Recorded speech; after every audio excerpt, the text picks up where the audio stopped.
As the Democratic Party grapples with the aftermath of Donald Trump's recent electoral success and the challenges posed by his administration, party members are convening to elect a new leader. This pivotal moment comes as the party seeks to redefine its message and repair its brand, which has suffered significant damage in the eyes of voters.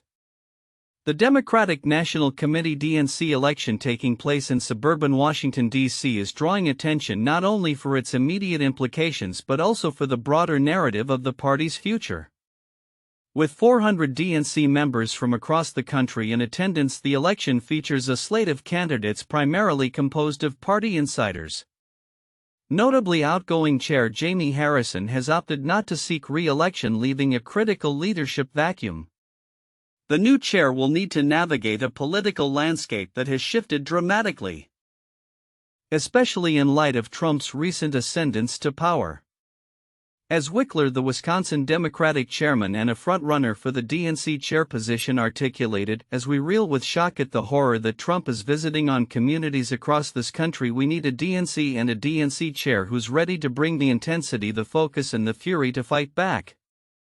The urgency of this leadership change is underscored by recent polling data that highlights a troubling reality for Democrats. Just 31% of voters currently view the party favorably, a stark contrast to the 43% favorability rating of the Republican Party. This disillusionment among the electorate has led many Democratic candidates to propose strategies aimed at reconnecting with working-class voters and enhancing the party's infrastructure in crucial battleground states. Leading candidates for the DNC chair, including Ben Wikler and Minnesota's Ken Martin, have expressed their commitment to revitalizing the party's approach while maintaining its dedication to diversity and minority groups. However, the prospect of either candidate becoming the first white male chair since 2011 has sparked discussions about representation within the party's leadership.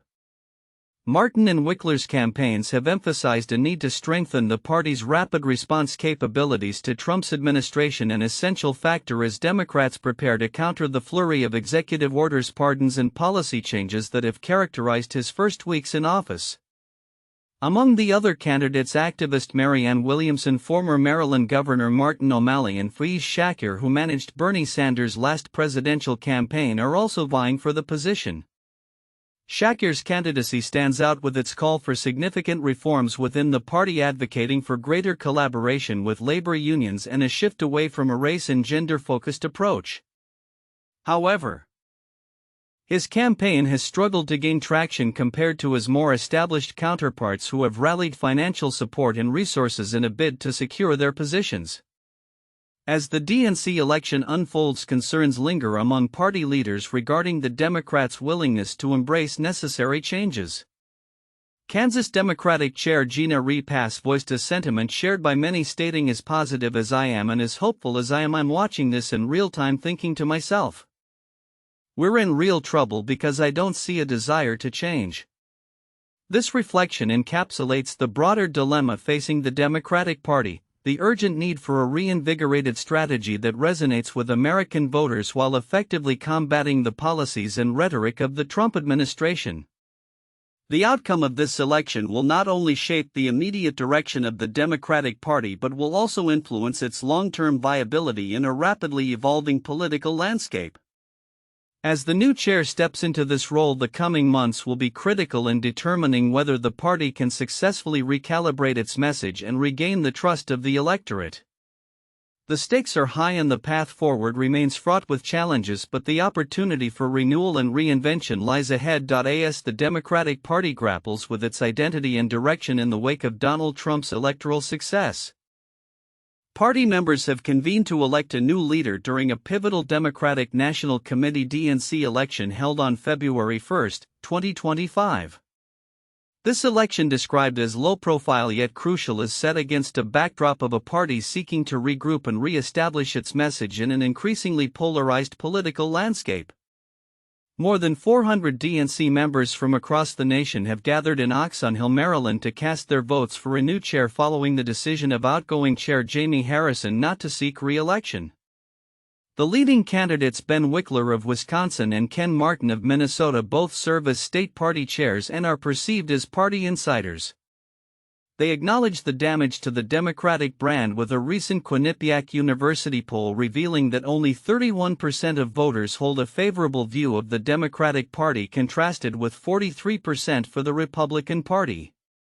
Wikler advocating for a vigorous response to the Trump administration emphasized the urgency of the moment. As we reel with shock at the horror that Trump is visiting on communities across this country, we need a DNC and a DNC chair who's ready to bring the intensity, the focus, and the fury to fight back. The next DNC chair will play a key role in shaping the party's political strategy and addressing its branding issues, especially as Trump embarks on his new term armed with a slew of executive orders and controversial policies. Both Wikler and Martin are committed to refocusing the Democratic message toward working-class voters and strengthening the party's infrastructure nationwide, while also highlighting their commitment to diversity, an essential aspect of modern-day democratic values. However, their candidacies also raise concerns about the lack of diversity in leadership, as either would be the first white man to lead the DNC since 2011. Other candidates in the race include Marianne Williamson, a well-known activist and author, former Maryland Governor Martin O'Malley, and Faiz Shakir, who managed Bernie Sanders' last presidential campaign. Shakir has called for substantial changes within the party, including greater collaboration with labor unions and a shift away from race and gender-based minority group strategies, though he has struggled to gain momentum in the race. The DNC election unfolds amidst a backdrop of uncertainty and fear within the party. Kansas Democratic Chair Jaime Harrison expressed concern about the lack of desire for significant change, stating, "As positive as I am, I'm watching this in real time thinking to myself, we're in real trouble because I don't see a desire to change." As the Democratic Party navigates this critical juncture, the outcome of the DNC election could have lasting implications for its future trajectory. The elected chair will not only be tasked with countering Trump's initiatives but also with reigniting the party's appeal to disenchanted voters. How the party chooses to redefine itself and its messaging in the face of an emboldened Republican opposition will be crucial in determining its success in upcoming elections. Looking ahead, the Democratic Party stands at a crossroads, and the decisions made during this election could either set the stage for a renewed resurgence or deepen the fractures that have emerged in recent years. The stakes are high and the path forward remains uncertain as party leaders work to rebuild and reconnect with their base in an evolving political landscape. In a significant move that has raised eyebrows in financial regulation circles, Senator Elizabeth Warren, Democrat, Massachusetts, issued a strong statement regarding President Trump's decision to fire Rohit Chopra, the director of the Consumer Financial Protection Bureau (CFPB). This action has sparked a heated debate about the future of consumer protection in the United States, particularly in an era where financial accountability is more crucial than ever.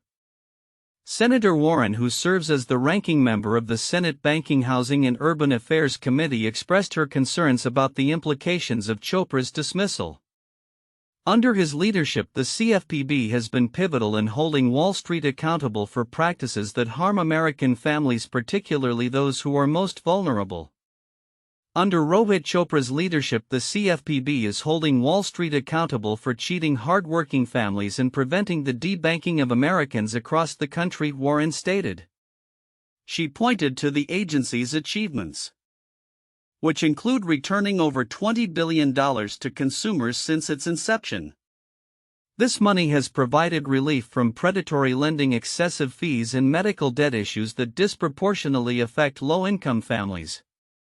Warren's remarks come in the wake of President Trump's campaign promises to reduce financial burdens on Americans, such as capping credit card interest rates. The senator argued that to fulfill these promises, the administration needs a robust CFPB and a committed director. If President Trump and Republicans decide to cower to Wall Street billionaires and destroy the agency, they will have a fight on their hands, she warned. This statement underscores the ongoing tension between regulatory bodies and the financial industry, which often views such oversight as an impediment to free market operations. The potential impact of Chopra's firing extends beyond the immediate concern of consumer protection.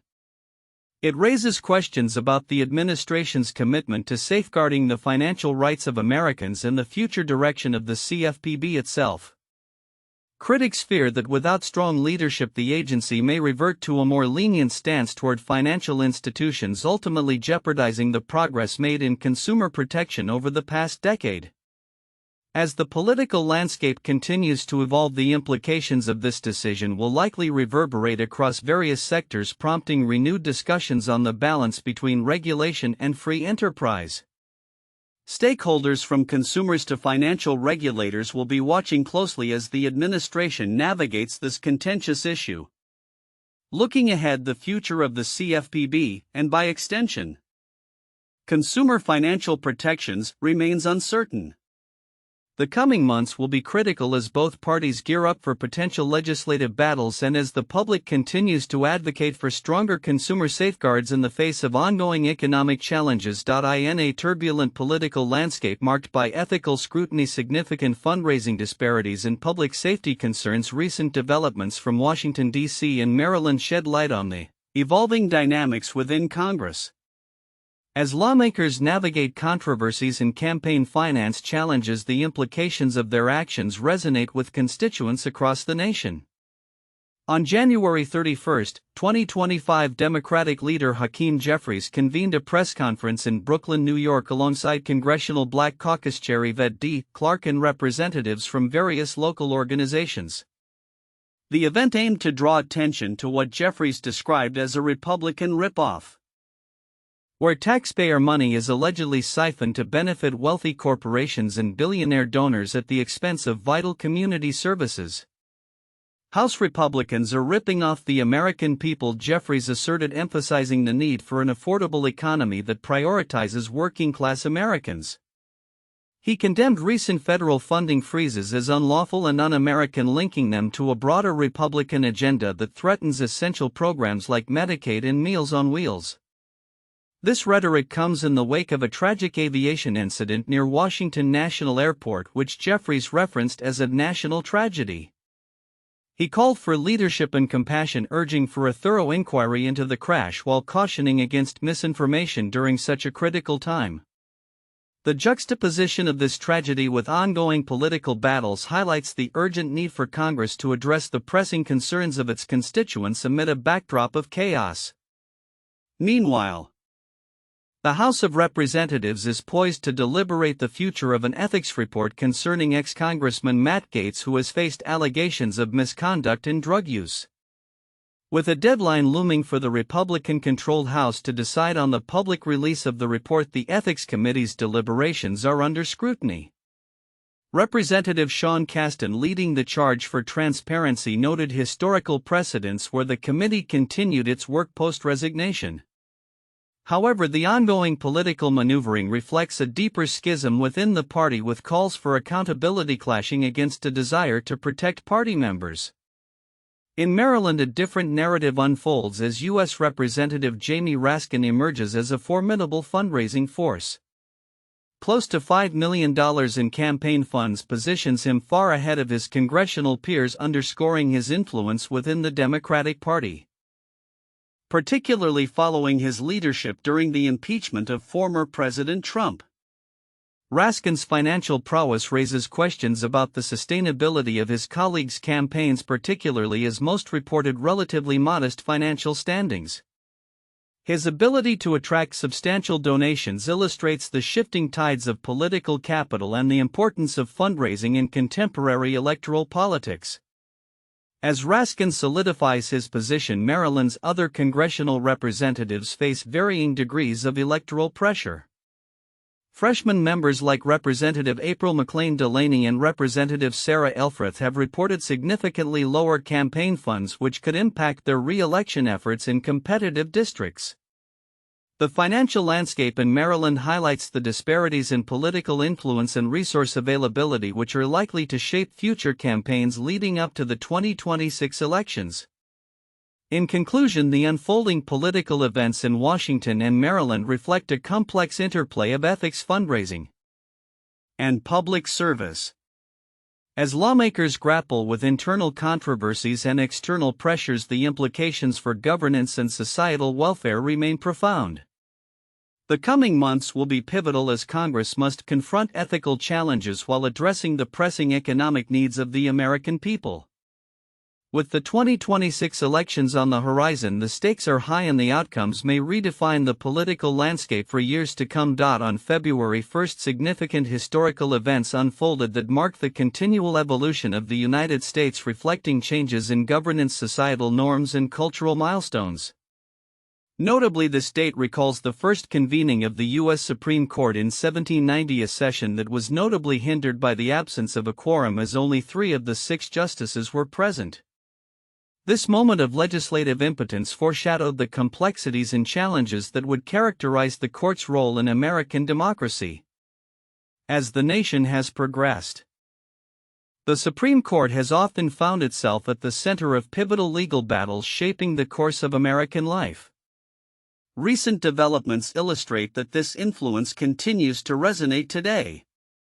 For instance, the Idaho House of Representatives has made a bold move to challenge the 2015 Supreme Court ruling in Obergefell v. Hodges, which legalized same-sex marriage across the nation. Their request signals a potential shift in the conservative agenda that could dismantle hard-won LGBTQ+ rights, prompting concern among advocates and allies alike. As one observer noted, Republicans want us to live in fear that they will take our rights away, encapsulating the anxiety surrounding this legislative push. Meanwhile, the political landscape is further complicated by actions taken by former President Donald Trump. As part of his recent executive orders aimed at significantly slashing domestic federal spending, Trump's administration has faced legal challenges that may ultimately lead to Supreme Court scrutiny. A federal judge in Rhode Island has temporarily blocked Trump's spending freeze, referencing Justice Brett Kavanaugh's prior skepticism towards presidential impoundment of funds. Kavanaugh's earlier statements, which emphasized that even a president cannot unilaterally refuse to spend appropriated funds, suggest that Trump's move may ultimately be deemed unconstitutional if the case reaches the Supreme Court. These developments underscore a profound interaction between legislative actions and judicial oversight. The implications of such judicial decisions can ripple through various sectors, affecting everything from healthcare to civil rights. Legal experts believe that if the case against Trump's spending freeze reaches the Supreme Court, the justices may lean towards upholding the traditional understanding of congressional power over the federal budget, potentially leading to a ruling against Trump's initiatives. As February unfolds, the potential for a transformative year in both social and political arenas remains palpable. The interplay between the legislative ambitions of conservative lawmakers and the judicial checks and balances that the Supreme Court embodies will be closely scrutinized. Observers are left to ponder, as the Supreme Court approaches these contentious issues, how will the institution reconcile its foundational role with the evolving landscape of American governance? The answers to these questions will undoubtedly shape the trajectory of rights and governance in the United States for years to come.